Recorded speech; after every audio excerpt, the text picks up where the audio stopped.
বিহাৰৰ মুখ্যমন্ত্ৰী ডাঙৰীয়াক চেলিউট, নীতিশ কুমাৰ ডাঙৰীয়াক চেলিউট জনাইছোঁ। বিহাৰৰ মুখ্যমন্ত্ৰী ডাঙৰীয়াই যে টানি পেলাই মুখৰ পৰ্দা খুলি দিছিলে, সেয়া তেখেতে ভাল কাম কৰিছে। মুখ কেলে থাকি থাকিব, মই নিজে আচৰিত হওঁ। 94 আবে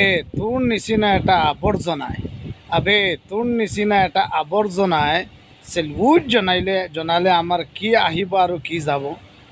তোকতো আমাৰ মুছলমানে, আমাৰ সমাজে, আমাৰ মুছলমান ৰাইজে তোৰ নিচিনা আৱৰ্জনাটোক আমি মুছলমানটো দূৰৰ কথা, তোক আমি মানুহ হিচাপেও নাভাবোঁ। কাৰণ এক নম্বৰ তোৰ লাজ নাই, লাজ বস্তুৱে তই বুজি নাপাওঁ।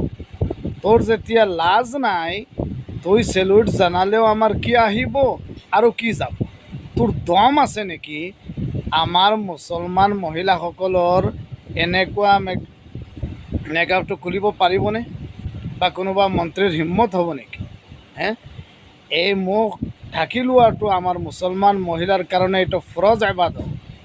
এইটো আমি ঢাকিমেই, এইটো আমাৰ কাৰণে বাধ্যতামূলক, এইটো আমাৰ ধৰ্মৰ কথা। তই ক'লে কি হৈ যাব নেকি? তোৰ ইমান লাজ লগা, তোৰতো অলপো লাজ লাগিব লাগিছিলে। তোৰ লাজ বস্তুটো নাই নেকি? তই নিজক মানুহ হিচাপে ভাব কেনেকুৱা? বন্ধুসকল, ভিডিঅ'টো শ্বেয়াৰ কৰি দিব। এই আৱৰ্জনাটো চাব লাগে, তাক মই কেনেকৈ নচিহত কৰিলোঁ।